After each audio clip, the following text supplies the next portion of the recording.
ಮತ್ತು ನವೋದಯಕ್ಕೆ ಸಂಬಂಧಪಟ್ಟ ಎಲ್ಲ ಬುಕ್ಸ್ಗಳ ಮಾಹಿತಿಯನ್ನು ಕೊಡ್ತಾ ಇದ್ದೀನಿ ನಿಮ್ಮ ಮುಂದೆ. ಮೊದಲನೇ ಬುಕ್ ಬಂದು ಆಧುನಿಕ ಗಣಿತ. ಇದರಲ್ಲಿ ನಿಮಗೆ ನವೋದಯಕ್ಕೆ ಬೇಕಾದ ಎಲ್ಲ ಮ್ಯಾಥ್ಸ್ ಅಂದರೆ ಎಲ್ಲ ಮ್ಯಾಥ್ಸ್ ಬರ್ತವೆ. ಮ್ಯಾಥ್ಸ್ ಪ್ರಾಬ್ಲಮ್ಸ್ ಇವೆ. ಅಲ್ಲಿ ಒಟ್ಟು 50 to 60 ಚಾಪ್ಟರ್ಸ್ ಇದ್ದಾವೆ. ಒಂದು ಚಾಪ್ಟರ್ಸಲ್ಲಿ 100+100 200 ಕ್ವಶನ್ಸ್ ಇವೆ ಫ್ರೆಂಡ್ಸ್. ಇದಕ್ಕೆ 700 to 800 ಬೆಲೆ ಇರ್ಬೋದು. ನೆಕ್ಸ್ಟ್ ಬಂದು mental ability test.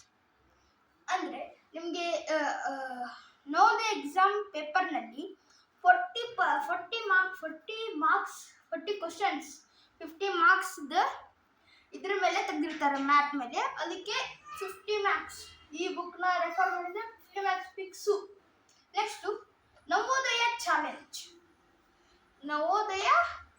Challenge friends. ಈ ಬುಕ್ಕಲ್ಲಿ ನಿಮಗೆ ಇದು ಆಧುನಿಕ ಗಣಿತ ಏನಿತ್ತಲ್ವಾ, ಇದರ ಕ್ವಶನ್ಸು ಮತ್ತೆ ಇದರಲ್ಲಿ ನಿಮಗೆ 10 to 15 ಕ್ವಶನ್ ಪೇಪರ್ ಸಿಗ್ತಾವೆ ಫ್ರೆಂಡ್ಸ್. ಇದಕ್ಕೆ 350. ಸ್ಪರ್ಧಾ ಕನ್ನಡ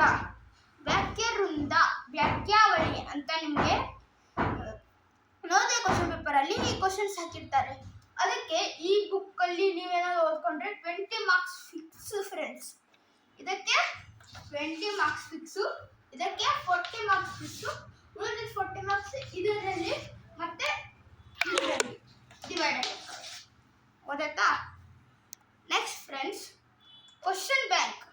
ಈ ಕ್ವಶನ್ ಬ್ಯಾಂಕಲ್ಲಿ ನಿಮಗೆ 25 ಕ್ವಶನ್ ಪೇಪರ್ ಇರ್ತವೆ.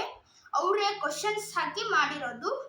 ABCD ಹಿಂಗೆ A to Z ಇರ್ತಾವೆ. 26 ಕ್ವಶನ್ ಪೇಪರ್. ಇದಕ್ಕೆ 300 ರೂಪೀಸ್ ಆಗ್ತದೆ ಫ್ರೆಂಡ್ಸ್. ಎಲ್ಲ ಕೂಡಿಸಿ ನಿಮಗೆ ಇಲ್ಲ ಅಂದರೂ 2500 ಆಗ್ತದೆ ಫ್ರೆಂಡ್ಸ್. 2500 ಟೋಟಲ್. ಈ ಬುಕ್ಸ್ಗೆ ಅಷ್ಟೇ ಫ್ರೆಂಡ್ಸ್, ಇದು 2500. ಈ ಬುಕ್ನ ನೀವೇನಾದರೂ ತಗೊಂಡು ರೆಫರ್ ಮಾಡಿದರೆ ನಿಮಗೆ 80 to 90 ಮಾರ್ಕ್ಸ್ ಫಿಕ್ಸ್ ಫ್ರೆಂಡ್ಸ್. ಚೆನ್ನಾಗಿ ಓದ್ಕೊಳ್ಳಿ, ರಿಪೀಟಾಗಿ ಓದ್ಕೊಳ್ಳಿ. ಎದಕ್ಕೆ ಹೇಳ್ತಾ ಇದ್ದೀನಿ ಅಂದರೆ, ನಾನು ಹೇಳ್ತಿದ್ದೀನಿ ಈಗ ಅದಕ್ಕೆ ಹೇಳ್ತಾ ಇದ್ದೀನಿ, ನೀವು ಪಾಸ್ ಆಗಬೇಕಂತಾನೆ ಹೇಳ್ತಾ ಇದ್ದೀನಿ.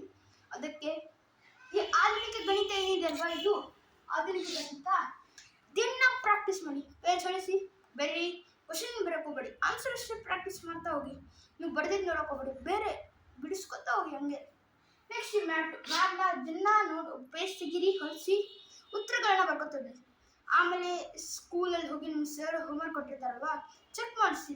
ನಿಮ್ಗೆ ಎಲ್ಲಿ ತಪ್ಪಾಗಿದೆ ಅಂತ ನೋಡಿಕೊಂಡು ತಿದ್ಕೊಂಡು ಎಲ್ಲ ಇದು ಮಾಡಿ ಫ್ರೆಂಡ್ಸ್. ನೆಕ್ಸ್ಟ್ ನವೋದಯ ಚಾಲೆಂಜ್ ಅಂತೂ ನಿಮಗೆ ಕ್ವಶನ್ ಪೇಪರ್ಸ್ ಇರ್ತವೆ. ಕ್ವಶನ್ ಪೇಪರ್ ಮತ್ತು ಸೇಮ್ ಟು ಸೇಮ್ ಆಧುನಿಕ ಗಣಿತದ ಇದೆ. ಇದನ್ನು ಕೂಡ ಕ್ವಶನ್ ಪೇಪರ್ ಬಿಡಿಸಿ ಎಲ್ಲನೂ ಬಿಡಿಸಿ. ಸ್ಪರ್ಧಾ ಕನ್ನಡದಲ್ಲಿ ನಿಮಗೆ ಕನ್ನಡ ಬಗ್ಗೆ ಸ್ವಲ್ಪ ಏನು ವ್ಯಾಕರಣ ಇರ್ತದೆ.